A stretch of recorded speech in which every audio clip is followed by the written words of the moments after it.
What's up, mud people? It's me, Poplander. And today I'm super excited because we're talking to Darick Robertson, the creator of The Boys. He designed Homelander, he designed A-Train, he designed Starlight, and I'm so excited to talk to him. I love The Boys, but first, shout out to all my friends at Nevin Eyewear. They make all the sunglasses that I wear all the time. And if you go to their website right now, they're doing 3 for 1. So if you buy 1 pair of glasses, you get 2 for free. But now, let's go. What up, party people? It's your boy, MC Popsicle, and welcome to Weird Interviews. Hello, Mr. Darick. How you doing? I'm doing well, Josh. Nice to see you. Nice to see you too. I'm a huge fan of yours, and I am. Well, aside from your terrible taste in comics, what else are you about? Nah, I think I'm right about it. I think that you're gonna make it one of these days. I believe it. I got my fingers crossed. It makes it hard to draw. Well, so this is a very baseline question to start out with, but I use it for profiling purposes. Okay. Beyond stuff that you yourself have created, what is your all-time favorite comic book character? I have to go with Batman, only because it took me a long time to sort of just admit it, but he was my first and still remains one of my favorites, so I'd have to go with Batman. Me too. Ever since I was a little kid, I'm pretty sure Same. I wore a Batman costume more than I wore I did. clothes. Same here. I had those old Ben Cooper costumes. Might be a little before your time, but we used to get these costumes in a box in the 70s, and you could be any character, and they had a pretty good Batman costume, except they would always do something stupid like write the word Batman on the symbol. So like my first venture into customization and cosplay was, and they also had these masks that you put on and they'd have a face on them, but it would be like with an elastic band over your ears and it would pull your hair. But I actually figured out I could just take a pair of scissors and cut out the cowl so my natural face would come through. And I got some black paint and painted over the word Batman, so the symbol was just black and yellow like it should be. And and I wore that thing till it got holes in it. So they started selling artistic. them. They were called play suits at one point. They had these ones that were called play suits. They had the cheapy plastic ones you'd wear for trick or treating one night, but then they had play suits that were a little more durable. And I kept that one and I played in it. I liked being Batman. See, that falls right within my interest. I know all about those costumes, and I love them. I had one of the Pee Wee Herman ones that I went and found on eBay. Yeah. I think I have one of those put away too. I love that kind of stuff. Somewhere in my collection. I thought we would have fun. Like, I was like, this guy and I feel like we could have a kinship here. Like, I think love me some Pee Wee Herman, that's for sure. So I want to ask you this about as far as character creation, that's a big thing. So how do you orchestrate that? So if you have an idea or you're presented with an idea of a character, where does your brain go? That's a good question. I don't really think that it's something that I've ever really analyzed. It's not like I have a recipe and I go, well, here comes the creation. It just, things spring to mind, and it depends on what it makes me think or feel when I'm reading the script. If it's somebody else's co-creation, if it's my own, sometimes I just get my own ideas. I've been making my own characters since I was 8-9 years old. So I mean, Space Beaver. Space Beaver came from a stupid name. I thought it was going to be funny and never leave my binder. I created it in high school. But there's my first published comic. But if you told me back in the day that, your first thing is going to be Space Beaver, I'm like, no, I'm going to work on Spider-Man. That's what I wanted to do. But nope, it was Space Beaver. So you navigate it through like a feeling space more than an analytical space. You're like, I mean, it really changes for whatever is demanded of the job. I mean, it depends on what somebody's coming to me with, or what the purpose of that character is going to be, or how much of me they want it, or how much they want me to bring their idea to life. It really varies. So I was interested in your answer because I interviewed Marv Wolfman not too long ago, and Genius. he's like, yeah, he is, and he's like it's like numbers to him, like the way he does everything. He doesn't draw. Yes, that's true. I'm the guy like George Perez that you would bring in to like bring those ideas into formation, you know, like he and George were such a great team in that regard because George could write also and had an incredible design sense. I don't know how he did that Nightwing costume, that original disco one, because it was so complicated. I wouldn't want to draw that panel to panel, but George was a genius. Yeah. It's just interesting because I feel things. I mean, I think about things like as well, but I do feel the wave of everything, and I think that I think that's the best creativity should come from your feelings. If you're doing it by the books or you've got some kind of like list you're checking off, I doubt your work's very interesting. Yeah, that's fair. I understand that.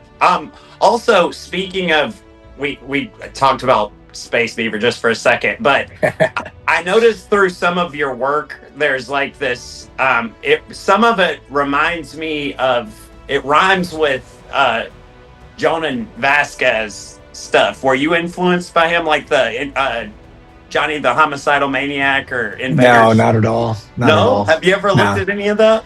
I'm sure I've seen it, but that definitely wasn't an influence on me. My stuff was influenced by a weird random mishmash of all the culture that I absorbed. You know, like Space Beaver itself was just a regurgitation of all my love for Star Wars. But also at the same time, like I was really crazy about Rocket Raccoon. Mike Mignola had just drawn him with a Bill Mantlo script. And I love that early Mike Mignola Rocket Raccoon work from the early 80s. And then also it was Captain Carrot and the Zoo Crew. By Scott Shaw was drawing. I really loved that. Like something about those funny animal superhero characters just hit me right in the feels. But I mean, as a little kid in 5th grade, I remember like I would take Tweety and Sylvester and turn them into superheroes, and I loved Underdog, you know. So it's like that was just something that I've just always gravitated towards. So Space Beaver was just an encapsulation of that. My friend was watching an interview with Kiss. This was back in the early 80s when Eric Carr had just taken over as drummer, and I think Vinnie Vincent was on guitar instead of Peter Criss and Ace Frehley, rest in peace. And he did and there was this interview going on, and Gene and Paul are being real serious, but they're in costume. And at one point, like, I think Vinnie Vincent had this little puppet he was playing with, and he sticks it in front of Gene's face and goes, "Space Bear." And Gene Simmons gets visibly irritated and goes on with his interview. But because my friend was a huge fan, this is like teenager, little, like, you know, young teen at this point. But every time, just out of nowhere, my friend just kind of took it upon himself to go like interrupt something with Space Bear, and we just all crack up. So Space Bear was stuck in my head. And then one day, like, I have a list of forest animals, and I liked otters, and I liked beavers and rabbits and turtles, and they all ended up in there in some capacity, but Space Beaver came to mind instead of Space Bear. And I just doodled him out, and I thought I love the idea. And this is my sixth sense of humor, because everybody thinks it started later in my career, but it's always been there. If you actually look at Space Beaver, it's a lot of blood and guts.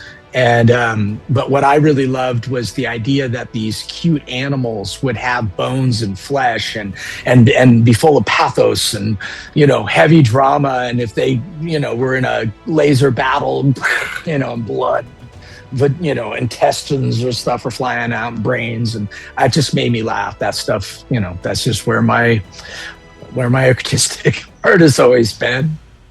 Yeah, that was another question I was going to talk to you about, because you're good at beauty and cuteness and visceral, like, macabre stuff as well. No, thank you. I usually just assume everybody likes the macabre stuff, but at this point. But I loved like heavy metal and punk rock and all that stuff. That was a big influence in those years too. So like for me, it's like I really just love that, you know, like that Iron Maiden character. Eddie, he always like, I always wanted to do like an Iron Maiden type character, and those kind of things just appeal to me. I loved the movie Heavy Metal. Like that had a huge influence on me, because then I discovered the magazine shortly thereafter, not really realizing one had influenced the other. I just saw the animated film when I was, probably way too young to see it, but I loved it. And but it was great. And then I discovered the magazine, and that's where I discovered like Richard Corbin and Mila Manara and Mobius and these amazing artists that were over in Europe working away. And that started to influence the way I saw comics, because up until then I was just basically influenced by either horror comics, whatever my sister was reading when I was much younger, like romance comics, Richie Rich, Archie, which are actually really great. When I go back and look at them now, I'm like, wow, what excellent storytelling. And that's how you set up a gag. And, these are different things that I would end up bringing that influence into my, superhero and more serious work, because being funny is its own art form. Having a good romance scene is its own art form. And a lot of the guys that you wouldn't guess were drawing those romance comics were like, John Buscema and Jack Kirby and, some of the best superhero artists ever were working on the romance comics as well. So I would just learn stuff about quiet storytelling. Frank Frazetta, huge influence on me, also did some of the best romance comics you'd ever see. I did not know that. That's interesting. I'm a walking encyclopedia for this kind of stuff. I'm glad to hear it. I didn't know that. So for me personally, like if I'm in a good place emotionally, I'll write like a happy, fun comic. And then if I'm going through a hard time, I'll write something like scary and dark and sad and nihilistic. And good. Do you do that, or is it just all the same to you now? No, my mood definitely goes in and influences my work, especially if I'm creating from whole cloth. If I'm writing and drawing a thing, my moods and all that will definitely influence stuff. But if I'm in a, I like to work even when other people's stuff like out of order. So if I'm in an angry mood, I'd rather work on something violent or horrible. But if I'm in an upbeat mood, I'll work on a happier scene. Sometimes those things, and other times I just turn that all off and just try to draw well because it's a job. But But my own inspiration usually comes from something I want to tell, or some part of me that needs to say something that I'm not getting to say in my other work. Right. Okay. Yeah, I was wondering because maybe some people can just do it, or it's all the same to them. I wasn't sure if that was a thing or not. Well, I mean, like if I'm at a convention and somebody asks for a commission, I don't I'm not in the mood to draw that character. I'll just do it. I know how to make a picture of that character looking cool enough that they will be happy when they walk away, hopefully. Right. There's a certain degree of separation you have to do something professionally a little bit. Not all the time. I mean, the mechanics of drawing is its own wonderful challenge. I like to play music as well. And so, it's like playing a song on the guitar. What kind of song do you feel like playing? What kind of mood are you in? But at the same time, you still have to hit the chords right, and your guitar has to be in tune. That's the piece of it that really doesn't matter on your mood unless you're, a genius like Tom Waits or something, but I'm not. So you listen to music while you draw? And I pick up my guitar and play while I'm, in between drawing. What were you listening to when you first started with the boys? Probably the same stuff I listen to now, because I'm incredibly predictable in that regard. I like I keep up on new music, and I do like to discover new stuff all the time. But I mean, I'm really still in love with the '80s new wave and punk stuff. That's still my go-to.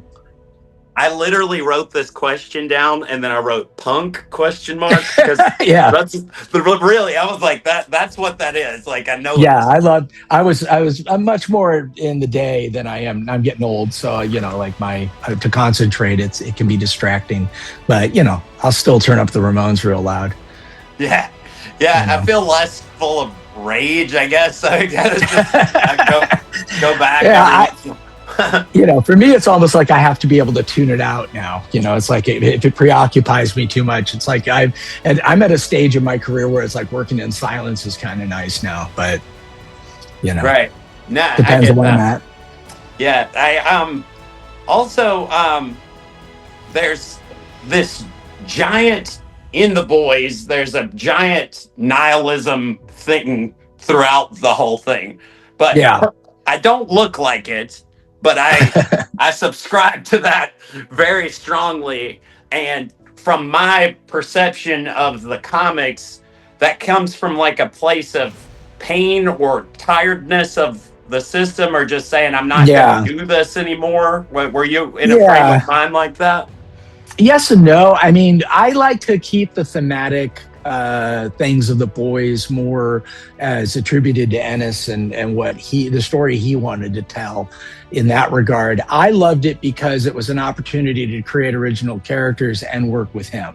And his original idea was much less about, I don't think it was supposed to be a statement on nihilism as much as the ridiculousness that is superheroes, and the idea that, you know, he sort of looked at it from a very different lens because he didn't grow up on that stuff like I did. Like for me, growing up on comics was all about, like, you know, I loved Batman and the Super Friends, and they were like these friends of mine. They were characters that I felt safe liking. Like they would be my friends, or they would rescue me if I was in trouble when I was a kid.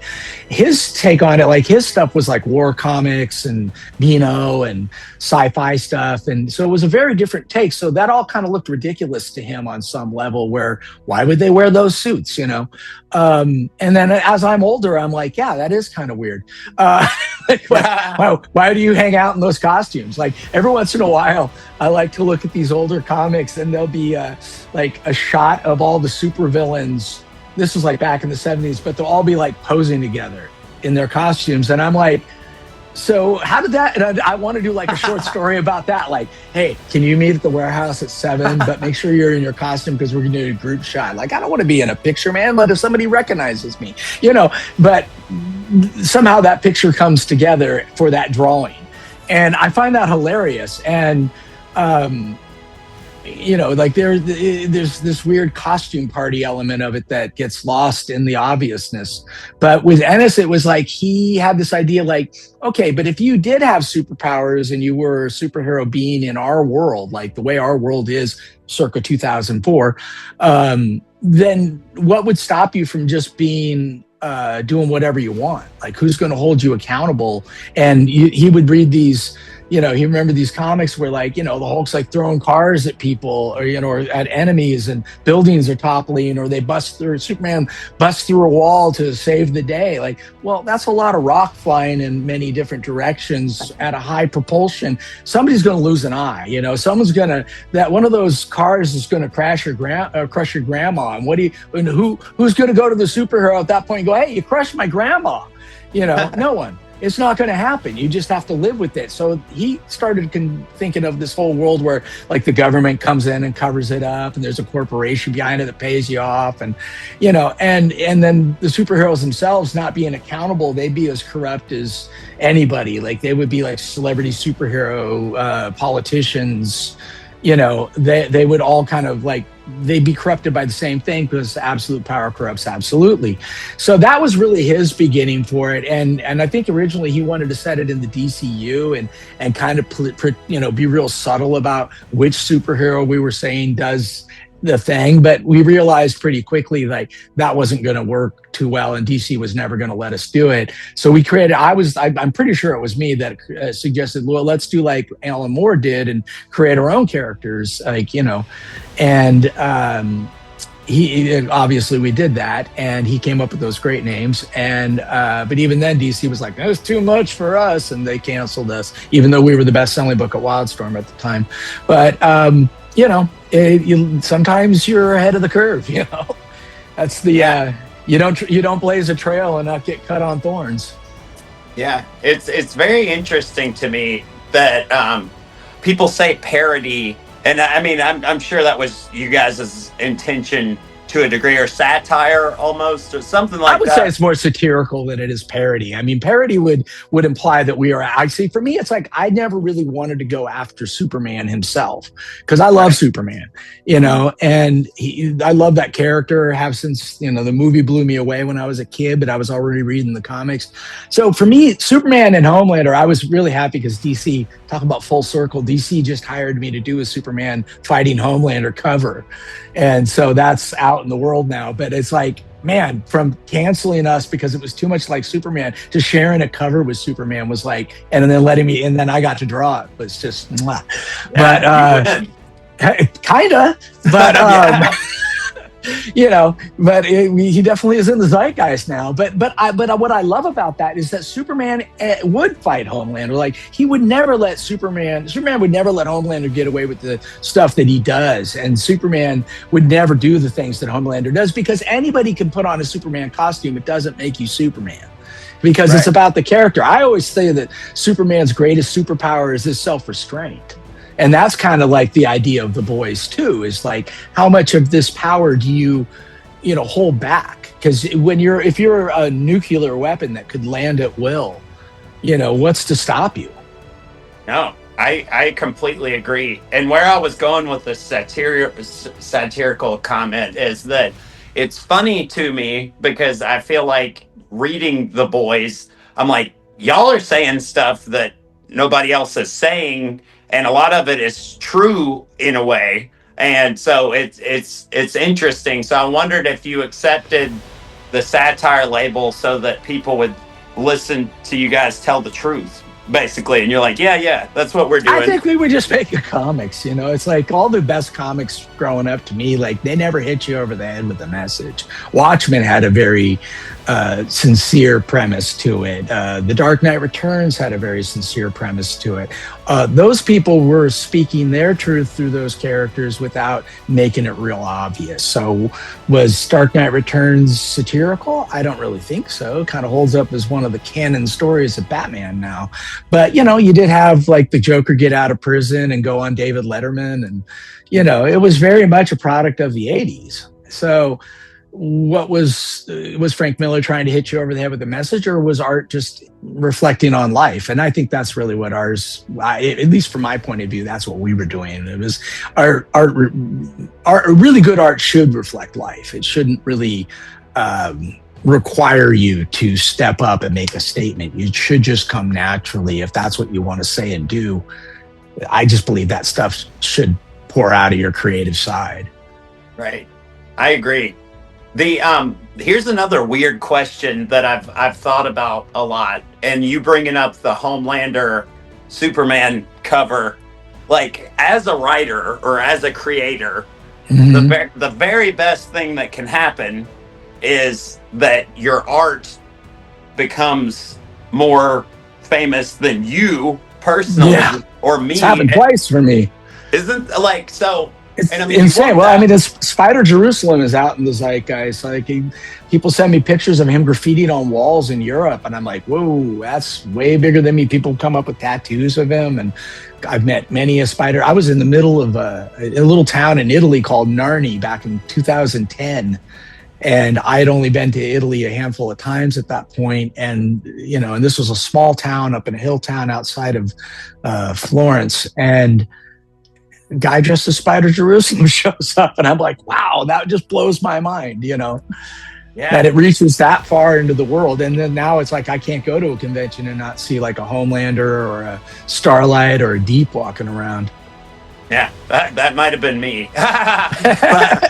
I was Homelander last year for Halloween. Outstanding. And thank you. Thanks for representing. No, I know he's a bad guy, but I love the complexity of his character. I really attribute that all to Eric Kripke and his genius, and absolutely Anthony Starr's performance. That guy brought that character up to another level that never existed in the comics. That was crazy. I was like, who is this guy? Like, I was like, this guy's incredible. Anthony's so likable, it's like that you buy him as Homelander. And then when he snaps or gets evil, like the subtleties in his face, just unbelievably great performance. Somebody needs to give that man some awards. master. He's great. Like Absolutely. I tell people all the time, I was like, you need to watch this if you haven't seen it. Like to my actor friends and stuff like that, I'm like, this is A1 great acting on like 5 different levels at the same time. Blows my Tour de force. Crazy. Everybody on that tour, I think, is just fantastic. Everyone brings an A game. Yeah. So when you see that, I have not been so lucky that my creations have gotten so massive. But what does that feel like to you? Surreal, because my real life doesn't change all that much. You know, Right. like it doesn't really affect my day to day. So, you know, things are a little more comfortable than they used to be. But that's about the best I can point at and go, oh, it feels good. I mean, I'm happy that people like it. But I feel like, I mean, with Transmetropolitan, I feel closer to that because it was just me and Warren Ellis, and I drew every issue and I created and designed that whole world. And, you know, visually. And, you know, if Warren wanted something in there, it would go in there. But most of the time I was just stream of consciousness. I was much younger, I wasn't a dad yet, you know, so my ability to just kind of just run with wild ideas and stay up crazy hours shows. But with The Boys, it was a very different experience. I was much more tuned into trying to bring that world to fit Ennis's vision of it, and as well as mine. And it ended up burning me out faster than Transmetropolitan did. So there's a lot more other artists. And then also moving from one company to another, a lot of behind the scenes stuff made it very difficult for me to draw every issue, but I always wanted to. So it's a different world for me. But then the TV show is such a blessing because it's so good, yet it's its own thing. Like you can read the comics and it won't spoil the TV show, and vice versa, because they're telling their own story. Right. But what makes it work is absolutely intact. The characters are intact, like the visuals. It feels like the comic book, and the characters, you know. But I remember when my friend Jack Quaid got cast as Huey. That's how we got to be friends, because he got cast as Huey. But when Jack got cast, I remember seeing the first picture. I'm like, he's like the tallest guy in the group. Like, right. He's supposed to be the shortest. You know? We Huey. Yeah, and then in the very final episode that Simon was in, he slipped that in as an improv. He called him Wee Huey, and that was in it, and it made it in the final cut, which really touched me because he said that was my shout out to you guys. So that's awesome. Yeah, I noticed that. I mean, it's pretty noticeable. But when I was reading the comics, I was like, I mean, they rhyme. They're in the same kind of. They're not completely opposing or different or anything. No, but I mean, and also Jack's portrayal of the character is excellent. That opening scene when you first meet him in the pilot episode, and Robin gets demolished, and he's there holding the hands, which is something I asked for. It was powerful, but the way he screams her name, I mean, like that moment on, you're connected to that character. I was hooked immediately. Yeah, I've been watching it like all the time. Like I love it. I think it's really great. Thank you. So I mean, I'm happy that you do.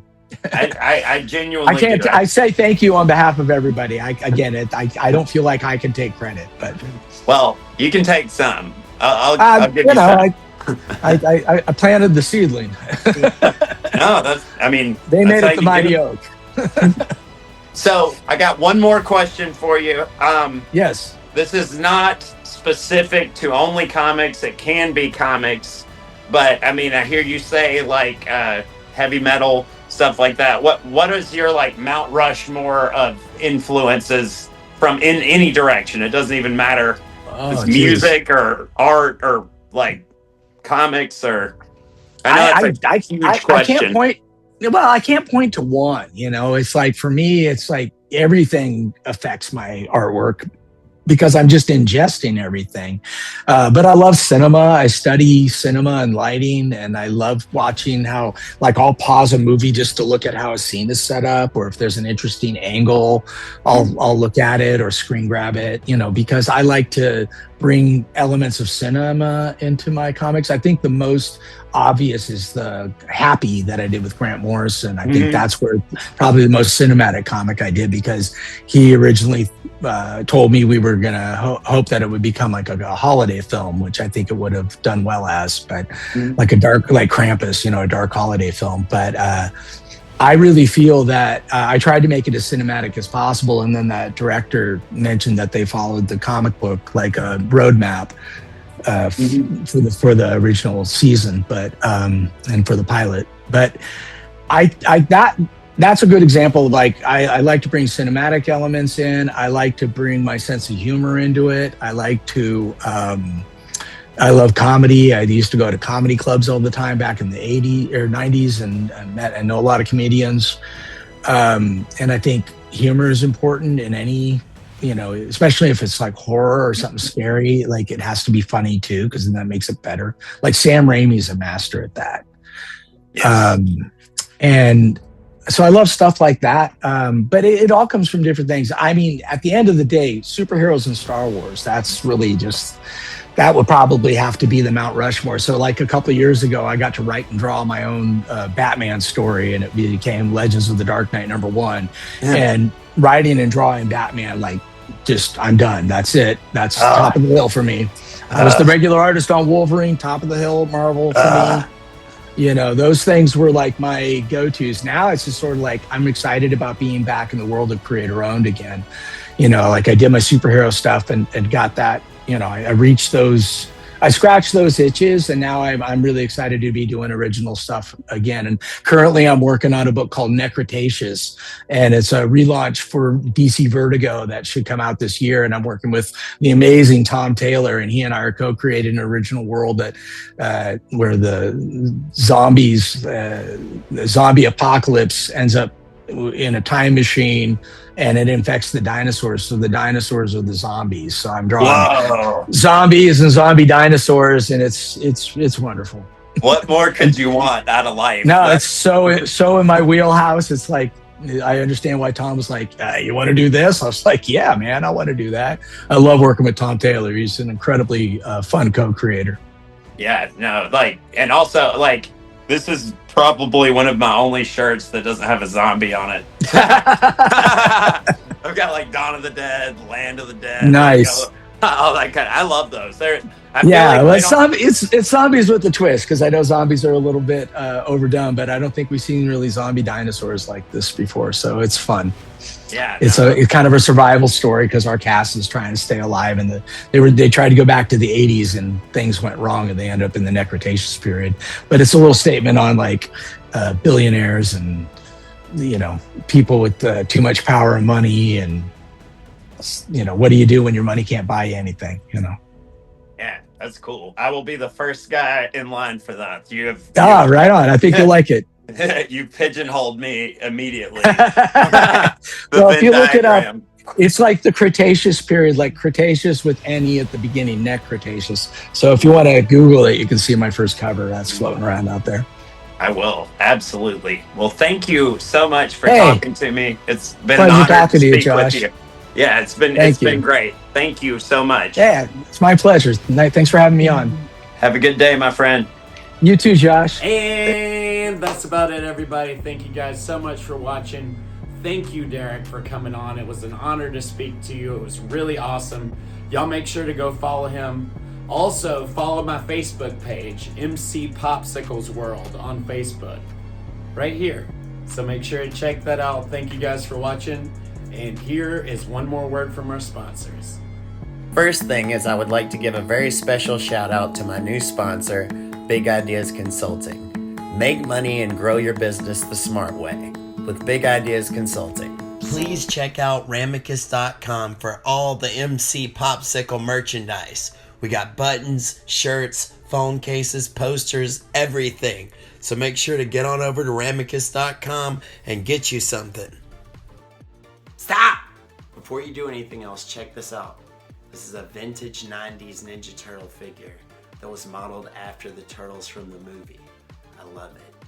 And this is a newer turtle figure. I also love it. You should go to the Toy Stash on Instagram and follow them.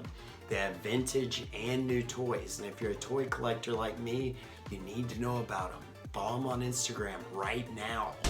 Another thing you need to do is check out Step On It Rugs on Instagram. They are insane. They made me an MC popsicle rug. Anything you can imagine, they can make a rug for it. Hit them up. Also, shout out to my shoe sponsor, SoulSphin. They make amazing future sneakers that are just bananas. Please follow them on Instagram. You will love their selection.